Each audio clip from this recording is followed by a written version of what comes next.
جب جنگ لڑنے جاتے ہیں اس وقت کون سی عبادت ہوتی ہے؟ لوہے کی عبادت ہوتی ہے. لوہے کے ساتھ آدمی عبادت کرتا ہے اللہ کی. قتل اور خون کی اور آگ کی عبادت ہے. اس وقت سارے مسلح جو ہیں وہ موت کے پیچھے ہیں. ایسے ہی ہے نا, اس میں کہاں کی نمازیں ہیں, کہاں کی تسبیحیں ہیں, کون سے ذکر ہیں. ابھی اگر ہمارے ملک پہ انڈیا اٹیک کر دے اور ہمارے گھروں کی ماؤں بہنوں کو خطرہ ہو جائے کہ آ گئی ان کی آرمی, تو آپ میں مسلوں پہ بیٹھیں گے کیا؟ وہ کیا تھا علامہ صاحب کا شعر کہ جھک گئے جب وہ وقت قیام آیا سجدے میں, تو جب کھڑے ہونے کا وقت آیا تو سجدوں میں پڑ گئے. تو سچویشن دیکھی جاتی ہے, دیکھا جاتا ہے کہ اللہ کو اگر عبادتیں کرانی ہوتی نا تو پھر اللہ کو ہماری ضرورت نہیں تھی. اللہ تعالیٰ آپ کو ایک ایسی خوبصورتی میں دیکھنا چاہ رہا ہے جس میں وہ فرشتوں پہ رشک کرے, فرشتوں کو کہے کہ یہ دیکھو یہ میں نے بنایا تھا, یہ بیلنس میں چل رہا ہے, اندھیرے میں ہے, دیکھو نا ہمیں پتہ ہی نہیں ہم نے کس ٹائم مر جانا ہے, ہمیں پتہ ہی نہیں ہمارے ساتھ اگلے لمحے کیا. اتنے خوف میں یہ مخلوق رکھی گئی ہے. اس مخلوق میں جب بھی یہ تھوڑا سا بیلنس بھی لیتی ہے نا تو اللہ تعالیٰ اتنا خوش ہوتا ہے کہ دیکھو یہ اس کو یوز کر رہا ہے اور کتنی دباؤ کے اندر یوز کر رہا ہے. اس سارے معاملے میں لے کے مذہب اتنا آسان تھا کہ ساری دنیا ادھر بھاگتی تھی. لوگ کہتے ہیں جی مراقبہ کرا لو, نمازاں پڑھا لو, کردار نہیں صحیح ہونا ہے. اتنے بڑے بڑے مولوی ہیں جو رات کو پتہ نہیں کیا کیا کر رہے ہیں. ٹھیک ہے,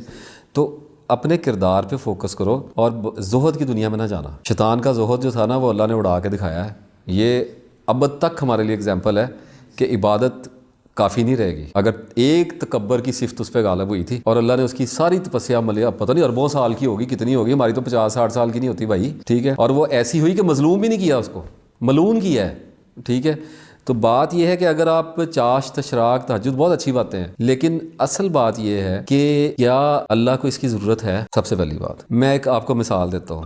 میں چلا جاتا ہوں پہاڑوں پہ اور میں جا کے وہاں پہ 5 لاکھ بار درود پڑھتا ہوں روزانہ, اور میں موت تک پڑھتا رہتا ہوں. اب میں مرا اور میں اللہ کے پاس گیا تو اللہ تعالیٰ مجھے کہے گا جناب کی کر کے آئے ہو؟ تو میں کہوں جی میں ساری زندگی آپ کی عبادت میں گزار گیا ہوں. تو اللہ کہے گا میرے کو اتنے کھڑے نہیں سی, تینوں تھلے گا دے سے بھیجے. کیونکہ جب اللہ کسی انسان کو زمین پہ بھیجتا ہے نا, کسی روح کو, سب سے بڑا جو انعام ہے, جو عزت ہے اس کائنات میں, وہ وجود بخشنا ہے. آپ دیکھیں آپ کس کے اندر بیٹھے ہیں, کپڑے پہنائے, علم دیا, بال دیے, آنکھیں, کہا نہیں قرآن پاک میں شرف بخشا, اور میرا انکار کر گیا. کیوں کہتا ہے کہ اتنی عزت بھی کسی مخلوق کو کبھی ملی ہے؟ یہ باتیں چھوٹی باتیں نہیں ہیں کہ کتا بنا دیتا تو کیا کر لینا تھا. مطلب میں نے ایک دفعہ سوچا, ہمارا مالٹوں کا باغ ہے, میں ایک دفعہ مالٹے وہاں سوڑا, میں کہ یا اللہ ہے میرے ہے ہی نہیں, نہ میں انہوں نے بنایا ہے, نہ میرا دی کریشن جو کہ میں تو مالک بن گیا. زمین تیری, درخت تیرا, بوٹا تیرا, مالٹا تیرا, میں بیچی جا رہے ہیں.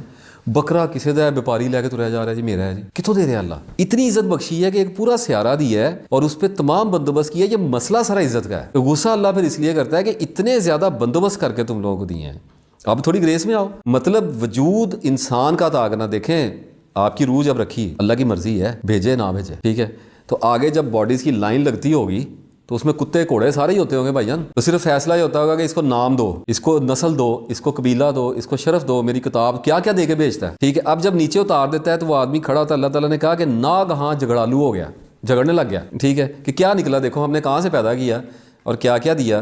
تو جب آپ اس باڈی میں آئے ہیں نا, تو میں اب اصل میں نا میں کچھ ایسا سٹڈی کر بیٹھا ہوں کہ مجھے پتا ہے کہ یہ باڈی بنی کتنی مشقت سے, اللہ نے کتنا کام کیا ہے اس کے اوپر. 6 لاکھ سال وہ ہماری کریشن کے پروسیس میں رہا ہے, اور اس نے کہا میں بالکل نہیں تھکا. ایک پورا دن تو اس نے ہمارے وسائل بنائے ہیں, پھر اس نے زمین بنائی ہے. اب زمین کو جب وہ گھما کے گول کر رہا تھا, جب اس پہ لاوا بن رہا تھا اور آگ لگی ہوئی تھی, جب وہ اس کو گھما رہا تھا, وہ ہمارے لیے کام کر رہا تھا, اس نے ہمیں یہاں پہ رکھنا تھا. ٹھیک ہے, پھر ہماری باڈی بنی ہے, پھر ہم آسمانوں پہ ہماری روحیں بنی ہے. اتنا لمبا چکر, اتنی ٹائم انویسٹمنٹ اللہ کی ہوئی ہے, اور پھر اس اتنے بڑے پروجیکٹ میں اللہ تعالیٰ کہتا ہے اس روح کو موقع دے دو. اس کا مطلب یہ ہے کہ جو ایک دفعہ پیدا ہو گیا نا, اس نے مرنا نہیں ہے. یہ اتنی بڑی نعمت ہے کہ نہ صرف تخانے نہیں مرنا, دونوں طرف ہی نہیں مرنا, جان بھی نہیں چھٹنی اور انعام بھی نہیں ختم ہونا, کہ آخری مطلب میں ابد تک اب زندہ ہوں. اگر اللہ تعالیٰ ہم جنت, اللہ سے دعا انشاءاللہ ضرور ملے گی اللہ کے فضل سے, تو ہم جب جنت میں گئے تو اللہ تعالیٰ نے تو اپنی صفات ہمارے ساتھ شیئر کر لی نا.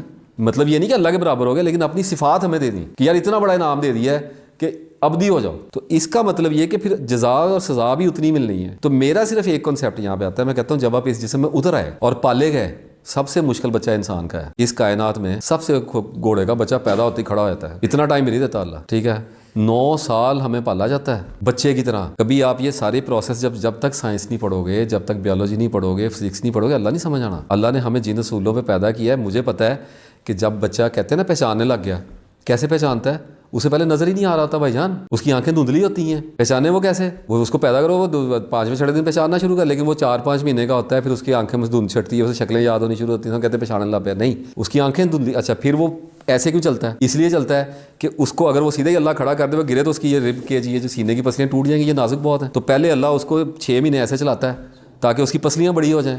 پھر اس کو کھڑا کرتا ہے. پھر ہر بچے کو چوٹیں لگتی ہیں. یہ چوٹیں جب تک نہیں لگیں گی بچہ بڑا نہیں ہوگا. ان کو گروئنگ پین کہتے ہیں سائنس میں. اگر آپ اس سارے پروسیس کو انڈرسٹینڈ کرتے ہو کہ یار یہ کیسے چیزیں ہو رہی ہیں, تو آپ کو نظر آتا ہے کہ اتنی محنت ہمارے اوپر کی جاتی ہے, صرف اس لیے کی جاتی ہے کہ بچے دیے جاتے ہیں, پیسہ دیا جاتا ہے, علم دیا جاتا ہے, تاکہ 40 سال کی عمر تک پہنچایا جائے اور کنفیوز کر کے ایک طوفان کے اندر کھڑا کر دیا کہ لا ہون 10 آ گیا تیرا ٹیسٹ. یہ ساری گیم 40 سال تک کی ہوتی ہے. کچھ لوگ تو خیر 25-30 میں بھی میچور ہو جاتے ہیں, یہ اللہ کی مرضی ہے.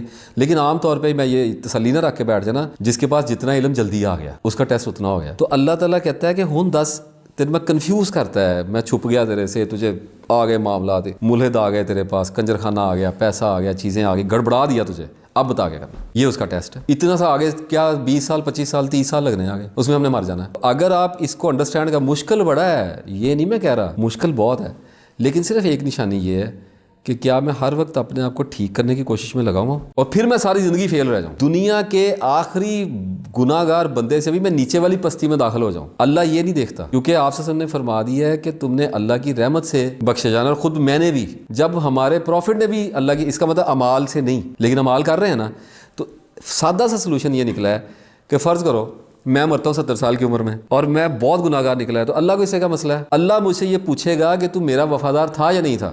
میں اللہ کو صرف یہ بات کہنی ہے کہ آئی واز اسٹرگلنگ, مجھ سے نہیں ہوا, میں کوشش کرتا رہا. وہ کیا ہے, ایک شعر ہے, حسرتوں کا بھی کوئی روزے جزا ہے کہ نہیں ہے, میری حسرت میں تو تھا تیری اطاعت کرنا, ہوا نہیں مجھ سے, حسرت تو میں نے کی ہے. تو اگر حسرت آپ کے دل میں آ گئی ہے تو آپ پہلا قدم اٹھا دیا, بس ڈن, جو دو مرضی مار جاؤ. ایک بندے نے کہا کہ میں نے اللہ کا دوست بننا ہے, وہ کون بنتا ہے بھائی؟ کب بنے پتہ نہیں, کون سی منزلیں, کب پہنچے نہ پہنچے. بندے نے کہہ دیا میں نے اللہ کا دوست بننا ہے, یا اللہ میں نے اپنے آپ کو ٹھیک کرنا, اگلے لمحے مر گیا, ڈن ہوگی بات, ختم, ٹیسٹ پورا پاس ہو گیا. اتنی سی بات ہے. تو اگر آپ اس کے اندر رہتے ہو ہر وقت کہ کھائی غلطی, وار کھایا, کھا کے ہوش آئی, 1 دن 2 دن 3 دن لے لو. ہر ٹراما کے بعد ایک انٹینسٹی ہوتی ہے. مطلب بیوی شادی شدہ ہو نا, بیوی سے لڑائی ہوگی, ہو سکتا ہے آدمی کو ایسا غصہ ہے کہ 3 دن تک بات نہ کرے, لیکن ایک وقت آئے جب اس کی عقل لوٹے گی, جسے کہتے ہیں غصہ ٹھنڈا ہوگا. ایک وقت اللہ اس پہ لے کے آئے گا جب اللہ کہے گا اب تجھے ٹھنڈا کر دیا ہے, اب غور کر کون ذمہ دار. اگر کسی بھی زندگی کے حادثے میں, کسی بھی زیادتی میں, اپنے ساتھ ہونے والے کسی بھی واقعے میں آپ ذمہ دار نہیں نکل رہے اور دوسرا بندہ نکل رہا ہے, آپ غلط ہے. یہ میں بتا دوں, یہ اس کی نشانی ہے.